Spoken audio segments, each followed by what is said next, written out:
Okay. You ready? Let's do this. You're listening to Explore Magazine's Live the Adventure podcast. This is the podcast that delves deep into the outdoors, will inspire, inform, and get you stoked to explore.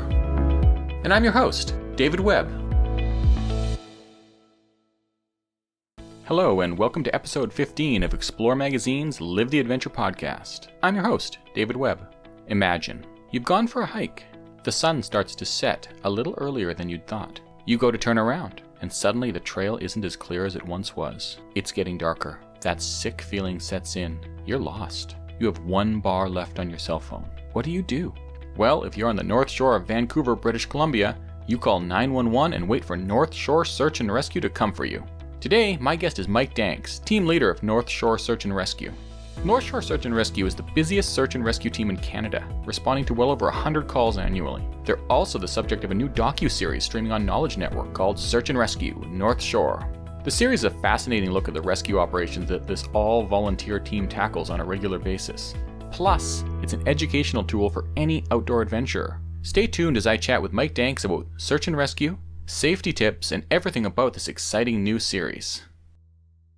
Mike, thanks for joining me today on Explorer's Live the Adventure podcast. Wondering if you could take a minute just to introduce yourself to our listeners. Yeah, for sure. My name is Mike Danks. I'm the North Shore Rescue team leader. I've been with North Shore Rescue for roughly 24 years at this point. It's become a huge part of my life. And I'm excited to kind of talk to you guys today about North Shore Rescue and answer any questions you may have. Yeah, absolutely. North Shore Rescue must keep you young because you don't look old enough to have been there for 24 years, to be quite honest. My listeners will have to take my word for it. But yeah, I was going to say this camera must hide imperfections. So what is the North Shore Rescue for everyone? We have nationwide listeners. So just what is North Shore Rescue? Yeah, so North Shore Rescue is a volunteer-based search and rescue organization in Vancouver, British Columbia, Canada. There are 79 other teams in the province of BC, so we're one of those teams. What kind of makes us a little different than the other teams is our proximity to the downtown core of Vancouver. So because of that proximity to Vancouver and the ease of access to our local mountains, we're a very busy search and rescue team. Yes. For anyone who's not familiar with the Lower Mainland, it's a big city right at the edge of the wilderness, and you can take a bus to a trailhead that'll put you out of cell phone service in a 5-minute walk from the bus station without exaggeration. So it's quite incredible. I mean, it's a reason to live here, but it's also keeps you very busy in the North Shore Rescue. You're one of the busiest, or the busiest in Canada, I believe. Yeah, for sure. And, this year has been tremendously busy for all the search and rescue teams in the province. I mean, for North Shore Rescue specifically this year, this is our busiest year to date. Wow. And is that because of the increase of people heading out into the parks because the pandemic was keeping everyone outdoors? Yeah, I really think so. I mean, when the restrictions were put in place, we didn't have a call for a couple months, but then as soon as those restrictions were lifted, we just had this huge influx of people that were getting into the mountainous terrain on the North Shore. And the challenge we have is it's all different levels of recreational enthusiasts. So typically we have pretty experienced people here, but now we're getting some real novices that are getting out there and getting onto trails that are further back and more remote than before. Yeah, that's interesting. So do you think there was a higher ratio of calls, or was it just, more people, more calls, or do you think it was actually sort of like a higher percentage of people getting in trouble on the given number of people going out? Yeah, I mean, there's definitely more people getting out on the trails. And because of that, I think people are pushing further and further back to the north, if you will, so into the more remote areas. And because of that, they're getting into trail networks that are very steep and challenging, a bit harder to route find on.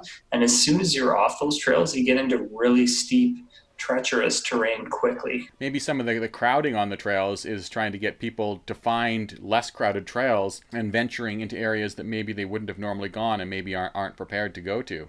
Yeah, I would agree with that. I think Mm-hmm. social media is another key driver Mm, for people to check out areas that are a bit more remote because, again, people see that as, oh, this unique place that we can get to where we're not going to see a lot of people. And the flip side to that is, yeah, you're getting into terrain that is quite complex. And like you said, there may not be a cell signal back there. So you're putting mm. yourself in jeopardy if you're not prepared for the conditions back there. Yeah, that's interesting. Yeah, I one of my first podcasts, I actually spoke to Sandra Riches, who I'm sure you know at Yeah. Adventure Smart, Yep. and we talked a lot about social media and how they're trying to get people to use social media in a more responsible way to indicate exactly perhaps some of the trials and difficulties and equipment they needed to get to that perfect spot where they took that perfect Instagram picture.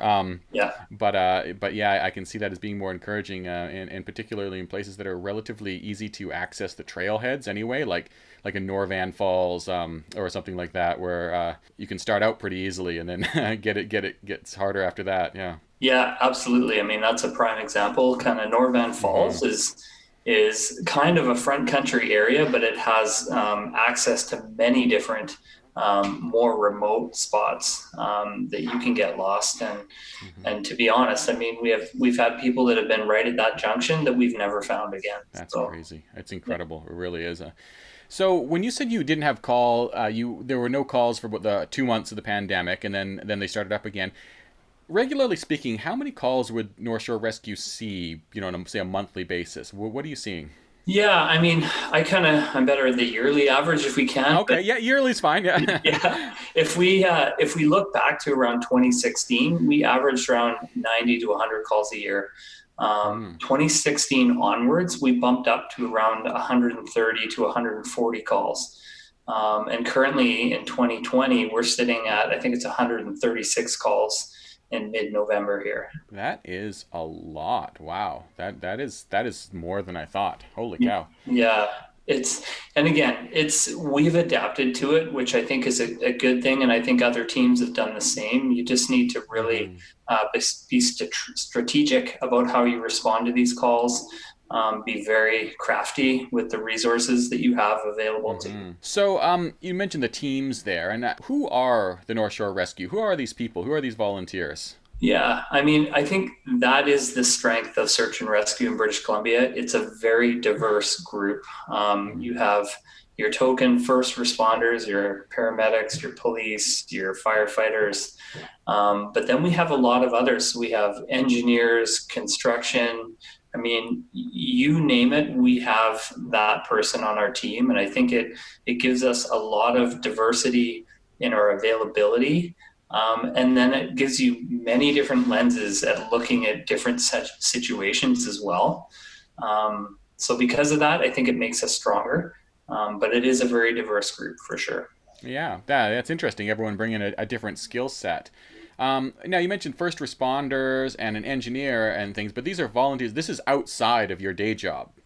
100%. Yeah. I mean, Yeah. everyone on our team is a volunteer. There's no one that is paid. And I think, the first responders, it blends in well with being a search and rescue Mm-hmm. person. But then you look at your more kind of, your accountants, your lawyers, your engineers. I think for those individuals, the team is really a way for them to recreate. It's the way that they Mm-hmm. get out and get away from the desk, if you will. Yeah, that's interesting. So how does one join the North Shore Search and Rescue? Yeah, so it's funny you say that because the series just came out last week Mm-hmm. called Search and Rescue North Shore, and since that time we've had this huge influx of people Oh, um, I bet. I was watching it. applying. And my wife's like, "You need to do this." And I'm like, "Oh Yeah, yeah, maybe I should." yeah, totally. So Yeah. if you are interested, you can visit our website at northshorerescue.com, and then you can look under recruitment, and it talks about some of the requirements to join the team. What are the preferred requirements? And really what it comes down to, and this is the conversation I have with everyone that's interested in joining, is it's really about being a good fit with the team. Mm. Availability is huge. Yes. We expect a lot from our members because we invest heavily into training them and really adapting them to be a great resource for our team. So we don't necessarily need your professional mountain guides. We need people that are going to be around and they're going to be available and can be willing to work well in a group setting. Yeah, that's interesting.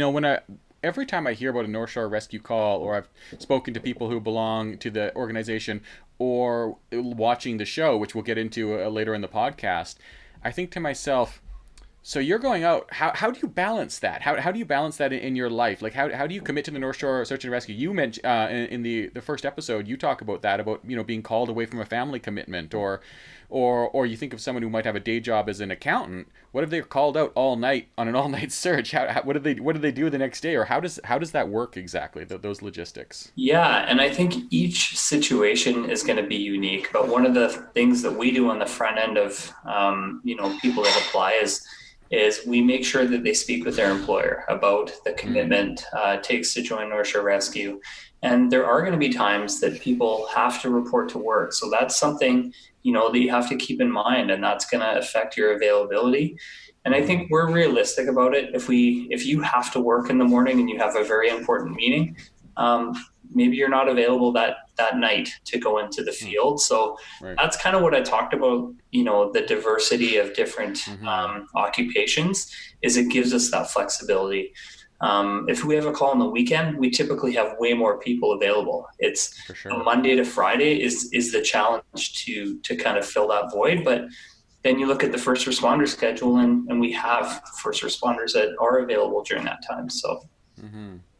And how many people are at the North Shore Search and Rescue? Yeah, so we have around 45 active members, and then we have around another 20 resource members. So our roster it really does fluctuate a little bit, but we're around 65 to 70 members in total. I think to myself, all the people on the North Shore and Vancouver in general, who are active and outdoorsy and capable and fit.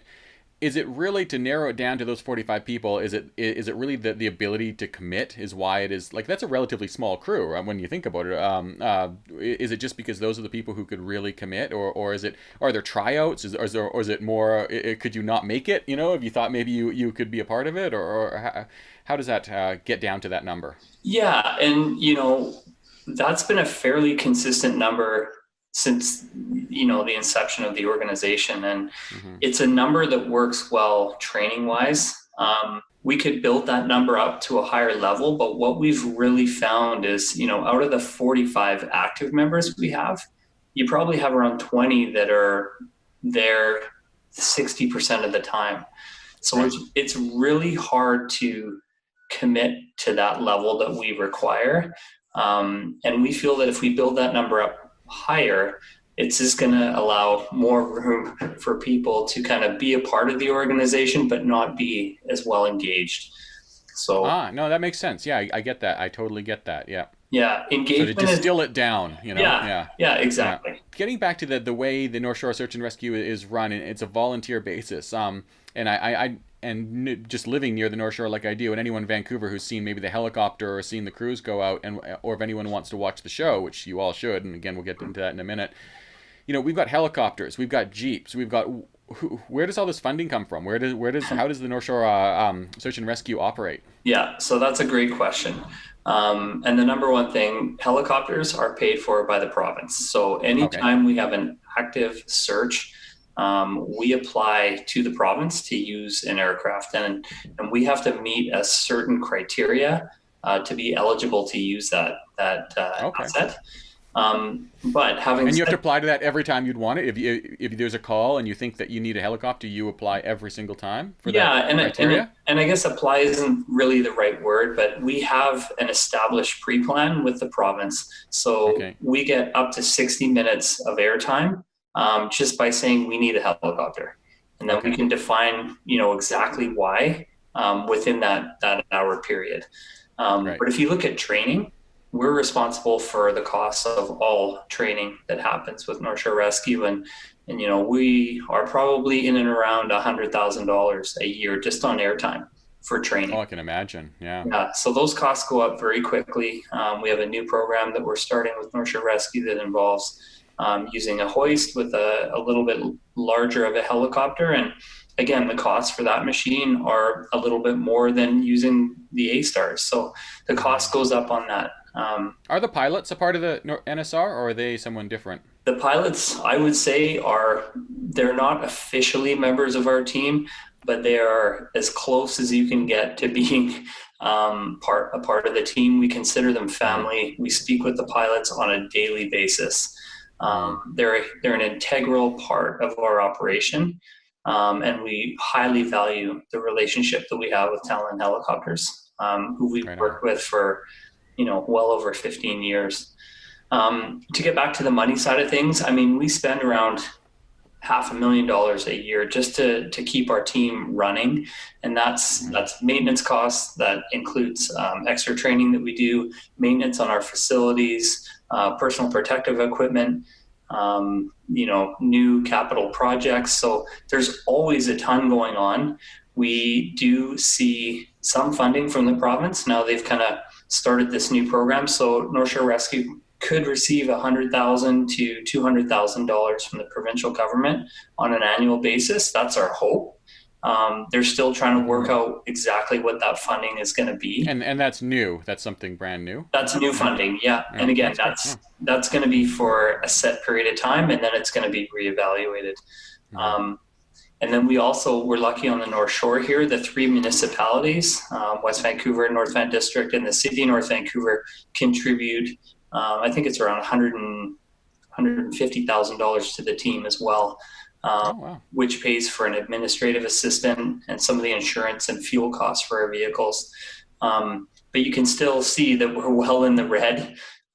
So our primary source of funding comes from donations. Yeah, I can imagine there might be some people out there who do you get donations from people you've rescued after the fact, or as well, that were very, very happy with how it went? Yeah, I mean, for sure. And it's kind of a funny point, because some of the higher profile, more wealthy people that we've rescued haven't donated, and then the people that don't have as much money have donated a lot.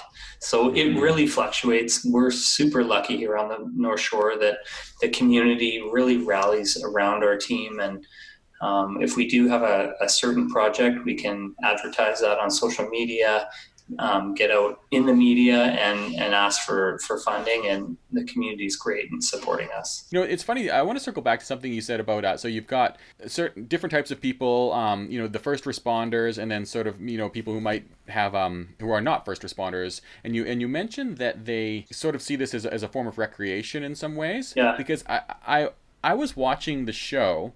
And episode 1, it starts off with this amazing long line rescue off the Lions. Yeah. And I was watching that for everyone listening, you got to watch it. But these people hanging off a helicopter, probably not counting full elevation, but I would say at least 1,500 feet off solid ground. Maybe it looked like to me.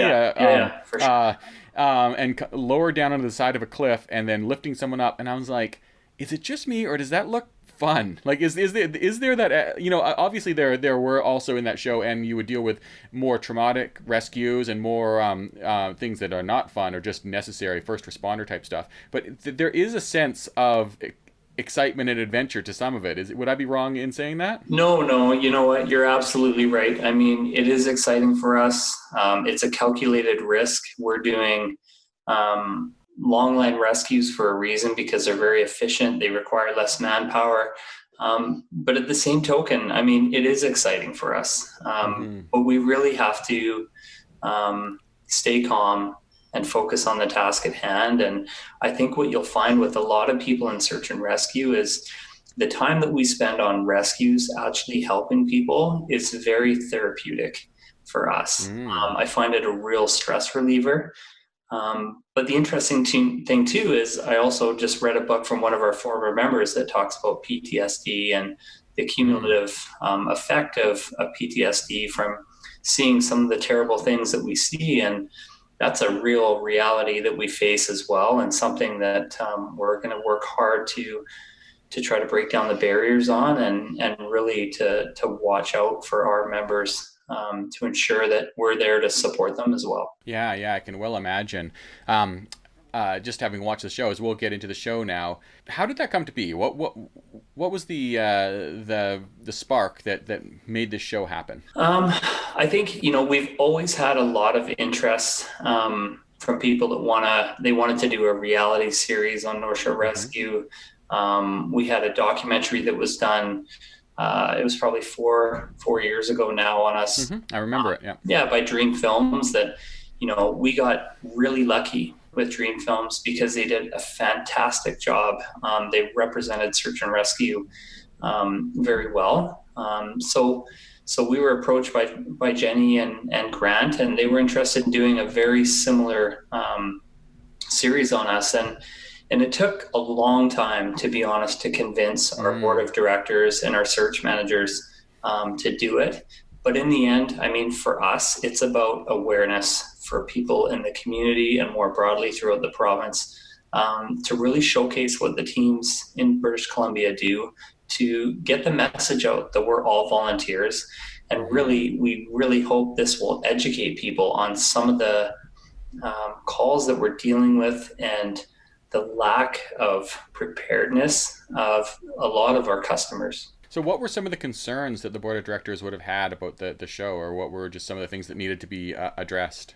Yeah, I think, first and foremost, when you have a camera on you, it can lead you to do things that would be beyond what you would normally do.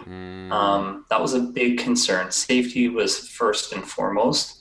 So that was something that was discussed at length, and we wanted to make sure, when we started doing the filming for this, that we could always opt out. If there was a situation, where safety was compromised, we were going to put a stop to it at that point. But at no the show or the filming, or that particular filming? Yeah, both. The filming, okay. At that time, and then more broadly in general. That was a really key thing. We just didn't want anyone to get hurt because of having these cameras. The other consideration is a lot of the calls that we do are in remote locations. So essentially, we need to make room to have the documentary film crew come with us every time. So that changed the dynamic as well. Fortunately, we were able to work through both of those situations, and I think the end result is something very positive. Yeah. I was the show, which is streaming on Knowledge Network. It is fantastic. I was actually quite blown away. It's beautifully shot, super engaging, great storytelling, great human element. But that does answer one question I had. I was watching this and I'm like, so are you bringing film crews, or are you just filming it all together and then maybe the production people are putting it together? But you did have to bring film crews out on these calls. And what did they think of that experience? Yeah, for sure. And I think, they were really realistic about it. Before they started filming, they came out to several training sessions and made sure that they had the skill sets to be there with us and to be able to rappel using a harness. And they were familiar with how to use rope systems and ascend a rope and really being independent, because when we were going on the calls, that was our focus. It was all about patient care, and we didn't want to have to worry or bring them along with us, if you will. And they did a great job. And I think initially it was a real challenge for them. Because they're carrying very heavy packs as well. They have all these extra batteries and cameras with them. And then they need to be quicker than us to get ahead of us. And then, when we're sleeping at night on an overnight call, they're awake and they're trying to capture that footage. So they integrated so well with our team that actually 2 of them are now members of our organization. That's really interesting. I was just thinking that. I was like, gee, I wonder if any of these film crew people were inspired to join officially. So that's really great. Yeah. And now I can see that some of the people, I mean, for example, I'm thinking of the Long Line helicopter rescue. Yeah. You must have had to do some filming yourself, though, with, it looks like GoPros and things like that, just to get some sort of collective footage. So did you find yourself having to learn some new skills during this process in terms of the camera readiness of it all and the filming of it all? We do our best as North Shore Rescue to capture GoPro footage, but the challenge for us is we have GoPros at our SAR stations. We have the batteries on charge. It's no problem to clip it onto your helmet or a chest cam. But the problem is when you get the footage is actually sorting through it and editing it. And that's the biggest challenge we have. And And when we had the film crew with us, they were responsible for all the GoPros, make sure the batteries were done, putting them on our members. So for us, it was a hands-free situation with them dealing with all the logistics of the cameras and editing all the footage. Yeah. Yeah. Once you get all that footage, I'm sure they had hours and hours and hours of it. That's interesting that you do record your calls just on an ongoing basis for just I guess for training and legal and all that kind of stuff. Is that what you do that for? Yeah, I mean, to be honest, like social media is a huge driver of donations for us. So if we can get some great footage out there, or we can showcase what the current conditions are in the backcountry, so we can do a bulletin just to alert the public, I mean, that's key for us. So again, it's just we're a really busy team, and filming is another huge thing that we have to do, and it just takes a lot of time. And our primary focus is making sure that we're ready to go to calls, and that our gear is ready. So having the GoPros and everything is just a whole nother dynamic. So it's hard to be consistent with our footage, that's for sure. Yeah, for sure. I was wondering, you touched on some of the board concerns about having the camera out there on the call, and whether that would consciously or unconsciously cause someone to do something different, behave differently. Yeah. And I can see that in a safety regard. But for our listeners to set this up, that they're documenting the calls on the show quite extensively. And I was wondering, is there an aspect of sort of camera readiness to think about? So it's coherent to the viewer.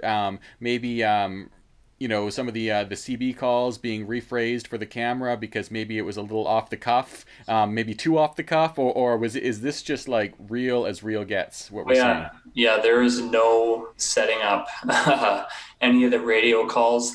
They had their own radios, and they recorded whatever broadcasts they wanted to do. And I mean, in the end, we went through all the documentaries and just made sure that there wasn't anything glaring that we were concerned about. But all the footage is all legitimate footage for sure. That's really cool. Yeah, I mean, it definitely seemed that way. So it's cool to know that it is very raw, because it's quite striking to show that I really felt like a big part of it was, as a viewer, you're watching this, say you're a recreationalist, an outdoors person or whatever, and you can watch these rescues, and some of them are quite dramatic in the way that something quite unusual happened. But the one I'm thinking of right now, in the first episode, which I watched last night, was the two women who went hiking, I believe it was in the Lynn Headwaters area, and got lost. And I was watching that, and I was just like, this is kind of a little bit of maybe there's a bit of a scared straight mentality for viewers, that you can watch this and be like, this is how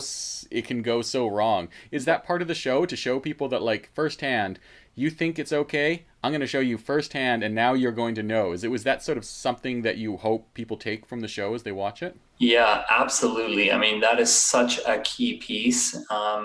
And I think it's great how they showed a longline rescue. They showed some very ill-prepared hikers. They showed a dementia walk away. Those are typical calls that we have. And the Lynn Headwaters call specifically, I don't know if you remember when they interviewed them at the end and just talked about some of the dangers.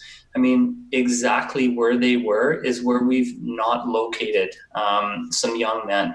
I remember that. I remember the way that the look on the two women's face when they realized just exactly how serious it had gotten for them. I think it was that moment, from a viewer's perspective, it looked at that moment and when they really, truly realized what they had just been through. Yeah, for sure. And it's not to shame anybody by any means. No. I mean, I really applaud everyone that agreed to be a part of this documentary, so others can learn from their, mistakes, if you will. And some of these aren't mistakes. I mean, people just legitimately fell and got hurt, and we get that. And we don't discriminate against people. If you need our help, we're coming. Yeah. That's an interesting point. So again, not these poor women might listen to this and be like, not to point them out specifically, but I did think they went out hiking late. They were not prepared. Yeah. They didn't know where they were going. They, for some reason, ended up at 1,100 meters above sea level and just kept going up and up and up.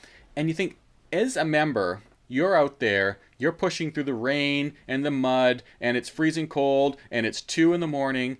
How do you work past that judgment or maybe even anger that you're like, it's not a slip and fall, it's not someone distraught, it's not a dementia walk away, it's someone who just kind of did something dumb and now I'm out here all night trying to get them. Does the judgment ever get you, or do you have to work through that? No. You know what? I It's think very admirable. we're we're all very like-minded. I Mm-hmm. think it's really, on the North Shore here specifically, we have a lot of people that are just very naive. Mm-hmm. Um, and you can see in their eyes when you get to them how relieved they are and how sorry they are for putting you in that situation, and that in Mm-hmm. and itself is worth it right there. That's really great to hear. Yeah, I know. I remember from my conversation with Sandra about that idea. Like you said, it's like if you are in trouble, we are coming for you. You know what I mean? It's not Yep. about like what you did or what happened, because it can happen to anyone. Like you just said, there's you could be the most experienced hiker in the world, and you slip and you break your leg, and you're 10 kilometers into the back. Well, you need help. End of Yep. story. Yep. Or you've never hiked before in your life, and you decided to go wandering into the bushes with a peanut butter sandwich and nothing else, and you also need help. It's kind of like the reasons are sort of not as relevant as just the outcome. You just need help, right? Like Yeah. that is it doesn't really matter how you ended up in this situation. For sure. That's exactly Yeah. it. And honestly, I think it's so nice for people to see what happens Mhm. behind the scenes, if you will, because Mhm. again, people, all they see is the rescuers going out in the helicopter leaving, and then they see us coming back, hopefully with the Mhm. person or coming back without the person. But now you get to see Mhm. what happens in the field, how challenging it is to locate these people. And the other element to it is, it's a different perspective for the people that are on the calls, but Mhm. what you see on camera only captures a small amount of it. There's so much Mhm. more. There's so many other facets to the operation, but it's impossible to capture all of them. And I noticed too, again, to those two women, that you did incorporate some education at the end of it. So it's not just about bringing them home and sending them on their way. Is that something that the NSR does as well? Is an educational component to ensure that these people don't get in trouble again? For sure. And I think, again, Yeah. I'm glad you brought that up because at the end of every task, we sit down with the subject or subjects and we talk to them about, potentially the mistakes they made, or if it's people that were lost, we want to find out exactly where they got lost. At what point did you lose Mm. the trail? And what we do at that point is we'll go back in and we will make sure that route is marked better so it doesn't happen again. So we're constantly working with the different stakeholders to improve the trails here locally on the North Shore. A ton of time goes into trail marking from North Shore Rescue volunteers. That's really interesting. Yeah, I hadn't considered that. That you inquire as to how you ended up there, Yeah, and then to rectify that for other people, not just correcting their mistake. To find out, like, was it really just you really just kind of wandered off, or was it unmarked? I mean, I know sometimes in the coastal rainforest, it's so dense, and it can overgrow on you so quickly that it is very, very easy for anyone who's not around the lower mainland or southwestern BC. It is incredibly easy to lose the trail in some areas, and yeah. you think it's not going to be. Particularly, I can imagine. I think you do a lot of calls in that sort of Lynn Headwaters Norvan area, because of all the accessible places, it's got to be one of the wildest accessible places. Would you say? Absolutely, Yeah. 100%. Yeah, Mm-hmm. there are just Mm-hmm. so many different paths you can take, and Mm-hmm. there's still terrain that we haven't been in back there because it Uh-huh. is so vast. And also, in the show, you work on cold cases as well, because there are those cases that were not solved. I wonder if you could speak to that a little bit about how, when a search is called off, you always, like, I know whenever I see that a search has been called off, like, it's a sick feeling just as a reader of the news story, about knowing what that must mean to that family and to those and to everyone around, and to you as the search and rescue person having to maybe make that call. But you don't just leave it there. You do tend to work on these after the fact. I wonder if you could speak to that a little bit. Yeah, for sure. I mean, unfortunately, in the last 4 or 5 years, we've had more and more cold cases. Some of them are tricky because some of them are potentially despondent people that don't want to Mm, be found. mm, Others are people that were completely naive to the dangers, and again, unprepared hikers can do irrational things, and small decisions can have huge impacts in the backcountry. So we're constantly looking. I mean, I know the names of the people that we're still looking for, and if we do see any sign that relates to that person, we'll go back into that area and we'll do another grid search and continue to look. And dealing with the families is really challenging because you have to explain to them the reason why you stopped looking. I think, in the last few years, we've been really lucky because we collect a ton of information from our teams when they go out there. We have tracks that can showcase how well the areas have been covered. But I understand from the family side, they don't want you to give up. But there is a point where it's not practical or safe for our members to keep looking. So it is a really tough situation. I wish. Who makes that call? Who makes the call for that? And you know what? It's a collective decision, and that involves our search manager team. It involves the tasking agency, which would be typically the RCMP or the West Vancouver Police or Squamish RCMP. We also involve the province in that as well. So there's a lot of good people that are objectively looking at all the information and making informed decisions. Yeah, that would be very hard. But I do understand, Circling back to the funding, when I was watching the show, is the show part of that? Is it going to have anything to do with the funding of North Shore Rescue, maybe, or is it just purely educational, purely get the message out and reach the public on a new platform, essentially? Yeah, I mean, there's no direct benefits for North Shore Rescue from the filming, other than our goal is that it will engage people throughout Canada and specifically British Columbia to support their local search and rescue team. That's really the goal. And support via donations, support via help with spread the educational message, support via responsible behavior. Is that what you mean? Yeah, absolutely. I mean, very broadly. Yeah, for sure. Education is a huge one for us, and it's a huge time commitment as well. So we're looking at ways that we can educate the public that reduces the amount of time required on our end. So we're getting creative on that, and we're hopefully going to have something that's coming out soon that we hope will have a big impact on a lot of people. So in the vein of education, this might be a broad question, but in all your 24 years in search and rescue, could you mention a few key things that maybe our listeners could take away? What are things you see people do wrong a lot? What are something easy, something simple that people could take with them to just remember at all times if they're venturing into the backcountry? For sure. And I feel like I'm in this constant state of repeating because I say this every time. But I think, one of the most important ones is to let somebody know where you're going, what your plan is, when you're expected back. Because some of the people that we have not found did not do that. So we don't know where to look for them. And that creates a huge problem. Doing the research on the hike that you're going to do is key. If you're a novice hiker, don't start out doing extreme hikes. Start out small. Go with people that are experienced. Get some mountain sense. Get a good feel for how far you can travel in a set period of time. Preparedness for the conditions at hand is huge. There's a big difference between going for a hike in the summer and going for a hike right now. We're kind of, I know the mountains just opened the other day, but we're kind of in that shoulder season where people, I don't think are considering avalanche danger, but they need to.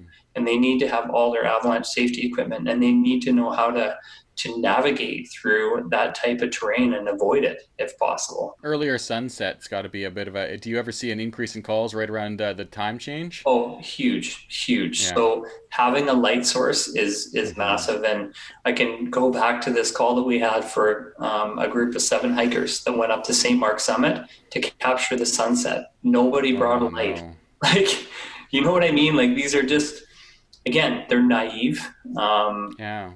And communication with your group, I suppose, too. Like, maybe, I don't know the specifics, I'm just going to spitball, but maybe every single person thought the other person had the light or something like that. So, totally. Group communication, yeah. Group communication is huge. Staying together is another one. Don't leave anybody behind. I mean, one of the calls that we had on Mount Strachan was for Debbie Blair, and she was in one group, and that group split up into 2 groups. and she got caught in the middle of those two groups and was never seen again. Wow. Yeah.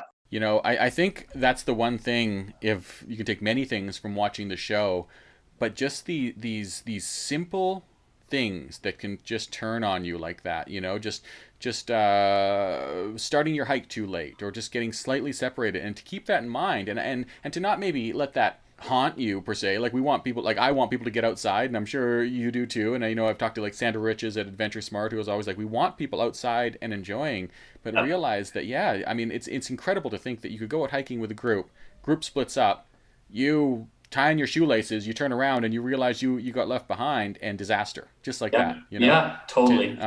Yeah. I think another really important one for people is, you know, and we've seen this just within the last month on the North Shore here, is we've had a number of younger people that have attempted to do the Haines Valley. That area is closed now, but prior to that, it was open. And halfway along their trip, they're going up, you know, trying to ascend up into Crown Pass area. And they ran into several people that said, like, hey, you're not going to have time to finish this. You should turn back. And those people just didn't listen and just kept pushing. And they didn't make it in time. So, I mean, for us, we're so lucky that bystanders saw them, called us and said, hey, there's some people back there that aren't going to make it. And our team went in there and got them. But, you know, people need to start making educated decisions, and they need to be willing to turn back when the time is right. Yeah, that's really interesting you say that. I know with Explore Magazine, a couple of our writers are mountain guides, and a lot of our writers are very experienced mountaineers, and they have talked about that at length, this ability to turn back that I think comes with experience. And when you're a novice, you set out to make that summit. That's what you set out to do today. Yeah. So that's what you're going to do today. And if you turn back, then, you know, what's up with that? You wasted your time, right? Whereas you look at all these really experienced mountaineers, and they'll look at an objective and they'll just be like, no, we're turning back, you know? Yes. And I think it's such a great skill to have, to be like, enjoy the hike so far. I'm sorry, you're just not making it.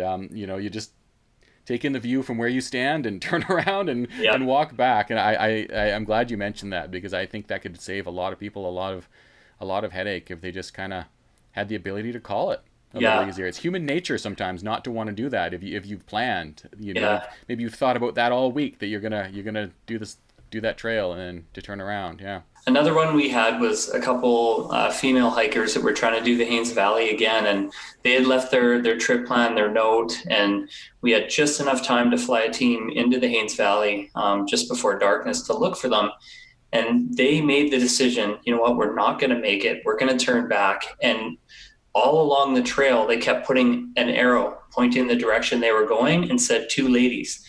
Which it seems so simple, but that made a huge difference for us finding them. We didn't waste our time going the other way. We knew exactly where they were. That's really good forethought. Yeah, I have seen in some survival kits the trail markers that you can have, and I've never had occasion to use them. But that's, totally good advice. Yeah, for sure. So, Mike, if someone wanted to learn more about North Shore Search and Rescue, what's the website, or what are the resources there for them? Yeah, for sure. If you visit our website at northshorerescue.com, if you're interested in joining, just look under the recruitment tag. Currently, we're not bringing people on, and if we are, it's going to be in the September kind of range. But definitely have a look, see what some of the requirements are, and start working towards them. And again, the key one for us is the time commitment. And the fit within our organization as well.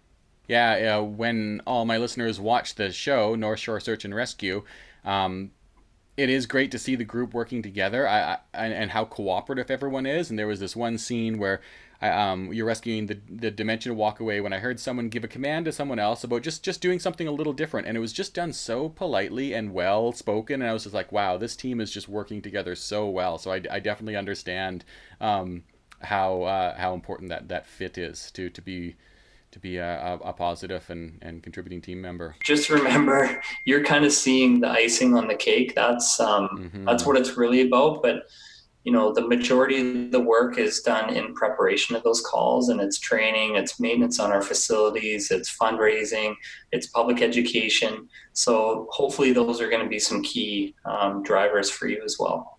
It's not all hanging off a helicopter 1,500 feet above the ground. That's right. Sure. So where is the show? Where do you watch the show? The show's on Knowledge Network. You can stream it online.